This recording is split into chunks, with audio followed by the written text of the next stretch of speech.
My name is Jake, and if I had any doubts about my place in the family, they were completely erased the day I discovered the will. It wasn't some dramatic, sit-down revelation where my parents chose to tell me themselves. No, I found out entirely by accident, purely by dumb luck. It happened a few months ago while I was at their house, the very house I had been helping to pay for over the past 5 years. The mortgage, the occasional groceries, even fixing things around the house. I was the one keeping it all together while my brother Eric did absolutely nothing. And when I say nothing, I mean nothing.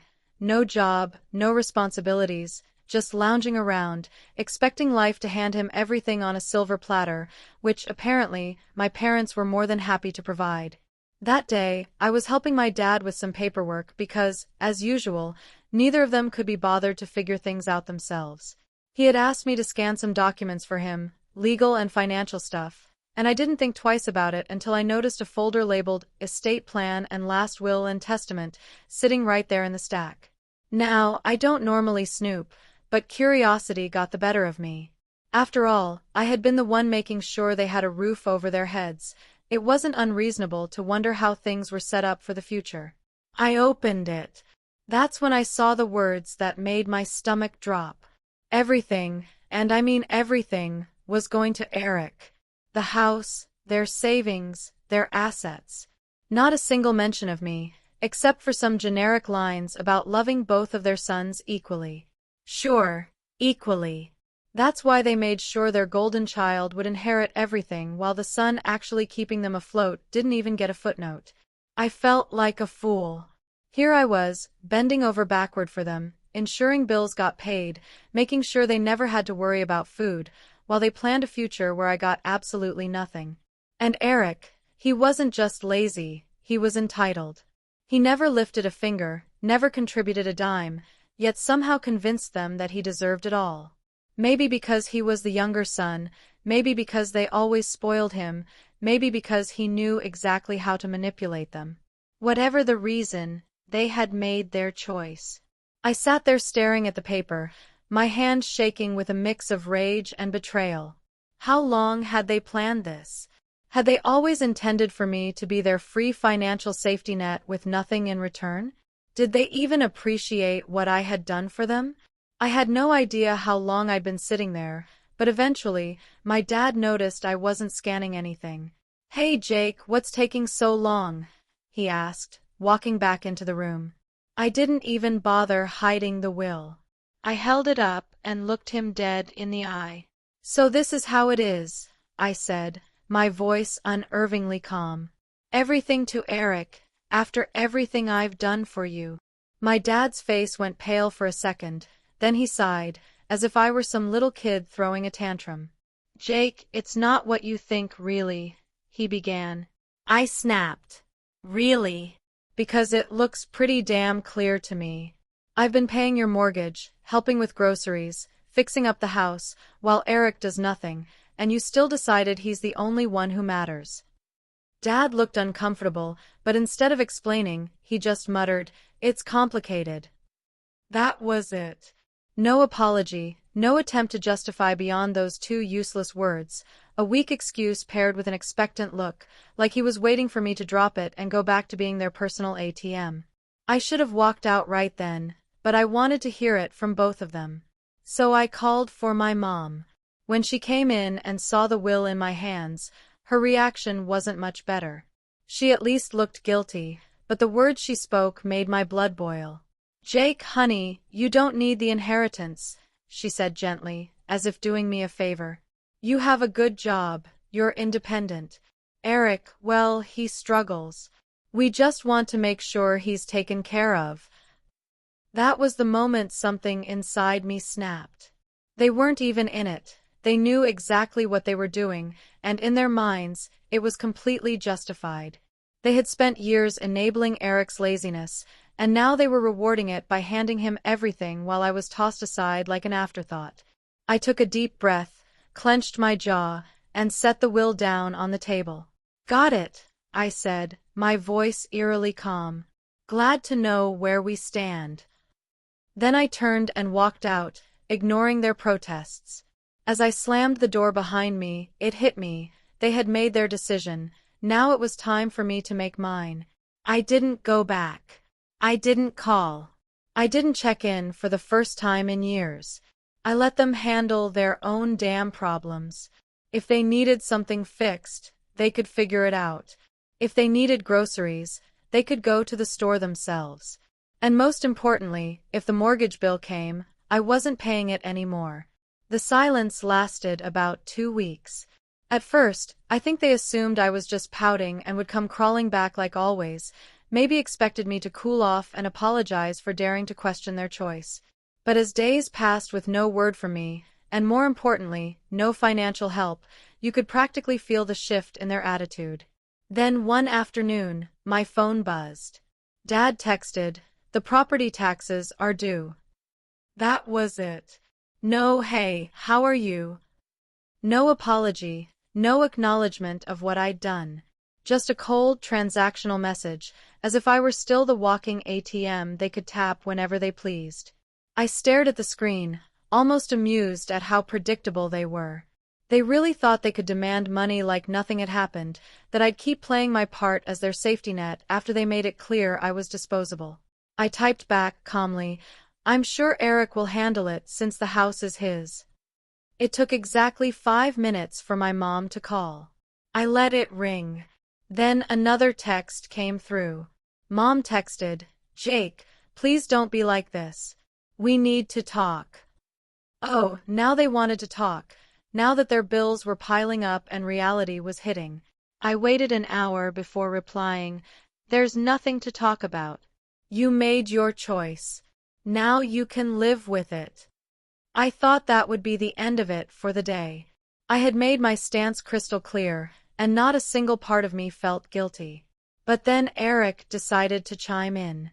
His text arrived late that evening, and the second I saw his name, I knew it would be obnoxious. Sure enough, it was pure entitlement. "Dude, why are you being such a drama queen? It's not a big deal. Just help them out like you always do." I nearly laughed. Not a big deal? He acted like I had no right to be mad. I typed back, "No, I think you've got it covered, since you're the favorite." Eric texted again, "Oh my God, are you seriously mad about the will? Grow up, man. It's just money." Just money. Now that it was his to inherit, suddenly it didn't matter. The hypocrisy was astounding. I shot back, "Then you won't mind using some of that money to pay for the mortgage, right?" Silence. A few minutes later, my mom texted again, this time going full guilt trip mode, "Jake, your parents, family takes care of each other. We did so much for you growing up, and now you're just abandoning us." I had to take a deep breath to stop myself from throwing my phone across the room. Abandoning them. I had spent years making sure they never had to struggle, all while they coddled Eric and rewarded his laziness. And now that they finally had to face the consequences of their own decisions, I was the bad guy. I wasn't falling for it. Not this time. I responded, "You made it clear I wasn't part of the family when you left me out of the will. Now Eric can take care of you." I could imagine my mom gasping dramatically at that. She always had a flair for playing the victim, even when she was clearly in the wrong.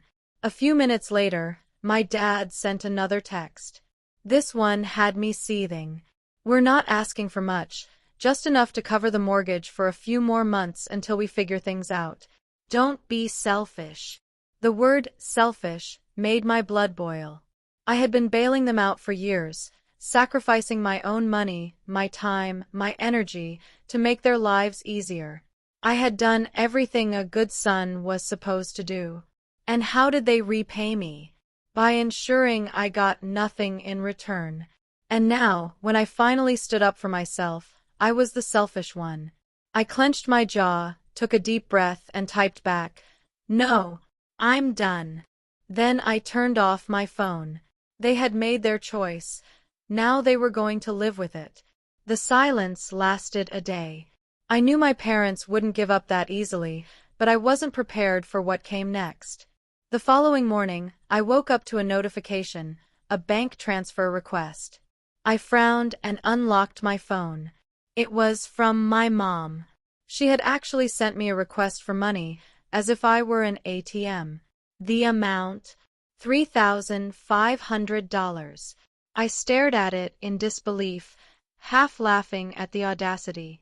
No message, no explanation, just a cold, shameless demand for the exact amount they needed to cover their overdue mortgage. They weren't even asking anymore. They were assuming I'd cave. I declined it without hesitation. Not even 5 minutes later, my phone rang. It was Mom. I let it ring. Then another text came through. Jake, I know you saw the request. Why did you decline it? I took my time before replying. Because it's not my responsibility. Try Eric. Another call. Declined. Another text. We're going to lose the house if you don't help us. Oh, now it was an emergency. After all those years of treating me like a walking wallet, now they were finally facing the consequences. I typed back, maybe you should have thought about that before deciding I didn't matter. A few seconds later, Dad chimed in, Jake, you're really going to let your parents become homeless? That one actually made me laugh out loud. The manipulation was so blatant it was almost funny. They weren't broke. They weren't about to end up on the streets. They just didn't want to dip into their own savings because they were used to me covering everything. I ignored them for the rest of the day. That night, I got a text from Eric. Dude, just send them the money already. You're making this a bigger deal than it is. I clenched my jaw. This entitled little prick really thought he could lecture me. I typed back, you mean the same money you're inheriting? Why don't you send it? His response came fast. You know I don't have that kind of cash right now. Oh, so now it was about affordability. He was perfectly fine with me draining my accounts, but the second it was his turn, suddenly he had nothing to offer. I replied, guess you better figure it out then, bro. You're the one they chose. No response. I went to bed feeling oddly at peace, like I had finally broken free from years of manipulation. But the next day, things escalated. I was at work when I got a call from my apartment's front desk. Hey, Jake, your parents are here. I nearly dropped my phone. She hesitated before adding, they're saying it's an emergency and that you won't answer their calls. Oh my God. They showed up at my apartment just because I stopped paying their bills. I took a deep breath, pinching the bridge of my nose. Please don't let them up. I'm not expecting them. There was an awkward pause. They're being kind of pushy. I clenched my jaw. I don't care. They can leave. I hung up, then immediately got a text from Mom. We're downstairs. Open the door. No question, no explanation, just another demand. I didn't reply. Another text came through. Jake, we're not leaving until you talk to us. I exhaled sharply and stood up from my desk. They weren't going to back down. Fine. I was about to teach them a lesson they wouldn't forget.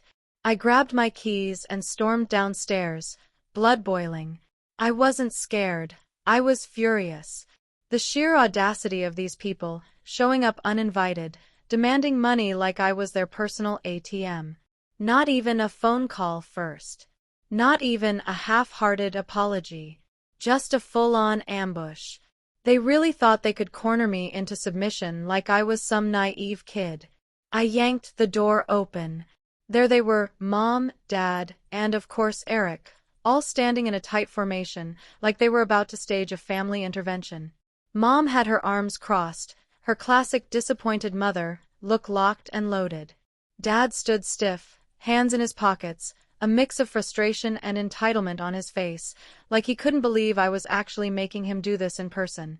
And Eric, the little leech, looked bored, like this whole situation was just mildly inconvenient, like he wasn't the reason any of this was happening. The moment Mom saw me, she went full theatrics. Jake! Finally, we need to talk. I leaned against the doorframe, arms crossed. No.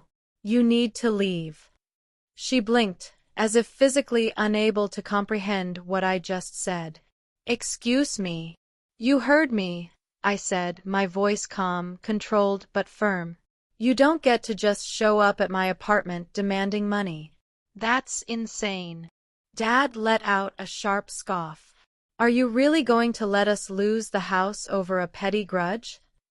I let out a cold laugh. Petty grudge? Oh, you mean the one where you decided I was good enough to pay your bills but not good enough to be in your will. Mom gasped, clutching her chest like I'd just slapped her. Jake, that's not fair. We only did what we thought was best for the family. I tilted my head. Best for the family? You mean best for Eric. Just say it. Silence. A long, heavy silence. Eric, who had been oddly quiet up until now, finally spoke. Look, man, I don't even want to be involved. I didn't ask for anything. I turned to him, finally letting loose. No. You just sit back and take everything handed to you. You're 28, Eric. Get a damn job. His face turned red. Dude, what the hell? I took a step closer. You heard me. You want to inherit the house? Start acting like a homeowner. You want to be the golden child? Start paying their damn bills. I'm done being your personal bank. Eric looked away, suddenly fascinated by the pavement. Mom took a deep breath, recalibrating her guilt trip. Jake, he's your brother. I nodded. Yep. And I've supported him longer than you ever have. Dad's face darkened. You're being selfish. I laughed. A real, genuine laugh. Oh, that's rich, coming from you. I gestured between them. You two decided Eric deserved everything and I deserved nothing. Now that it's time to pay the price for that choice, you're trying to manipulate me into fixing it for you? Not happening. Mom's voice sharpened. We thought you'd be mature about this. I raised an eyebrow. Mature? You mean quietly accept that I was betrayed and keep paying your bills? Because, let's be real, that's what you wanted. Dad stepped forward, trying to loom over me like he used to when I was a kid. Jake, we raised you. We fed you. We clothed you. We gave you everything. The least you can do is help us now. I looked him dead in the eye. I already did, for years, and you repaid me by cutting me out. Mom's lip trembled. We thought you'd understand, I exhaled, shaking my head. I understand perfectly. I understand that I was never family to you, just a paycheck. Silence followed. A suffocating, undeniable silence. I turned to Eric, who was still pretending to be invisible. And you? What's your excuse? You had years to grow up, get your life together, to contribute, but you didn't. Because you knew they'd take care of you. And when they're gone, you just expected me to step in, huh? Eric finally snapped. What do you want me to say, man? I didn't ask for this. I nodded slowly. Right. You didn't ask. You just benefited. His mouth opened, then closed. Nothing. He had nothing. Mom tried one last guilt trip. Jake, we're family. Family takes care of each other. I stared at her for a long moment before answering. Exactly. So why didn't you take care of me? She froze. No words. No comeback. Nothing. I let out a slow breath, feeling lighter than I had in years. We're done here. I turned and walked back inside, closing the door behind me. Before I even made it back to my couch, my phone buzzed, a new text from Dad. Wow, after everything we've done for you, you're really going to abandon us. I smirked, typing back, no. You abandoned me. I'm just finally accepting it. I hit send, then blocked their numbers. I had no idea that blocking them would only make things worse. It didn't take long for things to spiral out of control. Less than a day after I blocked them, I started seeing posts on Facebook. My parents had never been very tech-savvy, but they sure knew how to air grievances online, especially when they were feeling self-righteous. At first, I thought it was just dramatic posturing, their usual move, airing family drama for everyone to see. But the longer I scrolled, the more I realized this wasn't just about me not helping with bills anymore. The posts were disguised as family love, but were thinly veiled attacks at me. Mom had posted something about how she didn't raise her son to be selfish, how true family helps each other no matter what. A few friends commented along the lines of how I was a disappointment, out of touch with what really matters. Then Dad chimed in with his own post. So-called family should never turn their back when you need them most. We gave everything to our children, and this is how we're repaid.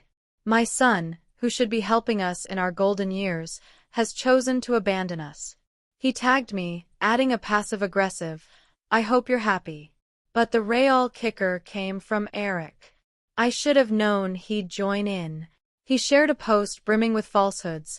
Some people think that family is just about money. They don't understand that family is about love and sacrifice. I do anything for my parents, but some people are too wrapped up in themselves to realize that true love is about helping those who raised you. He even threw in a disguised jab at me. I wish some people could learn what it really means to be family. I love my parents and I'm grateful for everything they've done. That was it. That was my breaking point. I sat staring at the screen in disbelief. How had it gotten this far? They had turned the entire situation around, made me the villain, the selfish son who refused to support his sacrificial parents, the son who didn't appreciate all the love they had given me. How could they? I had always been the one who worked hard, the one who contributed, the one who never complained. I had to swallow the fact that they somehow convinced themselves they were in the right, and now they were telling everyone that I was the problem. I didn't react immediately. I stepped back, collected my thoughts, and waited a few hours. I wanted to make sure I wasn't rushing into something out of anger. But the more I thought about it, the more I realized I couldn't let them get away with this.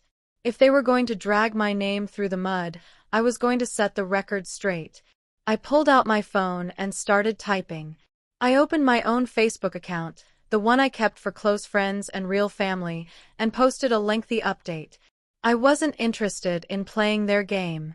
I didn't want to get bogged down in petty back and forths. What I wanted was the truth to be known. Here's what I wrote. I know I've been quiet for the past couple of days, but I can't stay quiet any longer. My family has been sharing things online about me that are simply not true. They've portrayed me as the villain, the selfish one who refuses to help my parents in their time of need. I'm here to set the record straight. I've always helped my family. From the moment I could get a job, I've been paying bills, buying groceries, and supporting them in every way I could. But there comes a point when you can't keep giving without being respected. Over the years, I've watched my parents favor Eric, giving him everything, the house, the money, the attention, while I was expected to keep giving without ever being considered equal. Some of you might think, well, that's just how family works. But here's the truth. Family should be a two-way street. When I found out that my parents left everything to Eric in their will, I realized how one-sided this entire relationship had been. They didn't even consider me, not for a moment.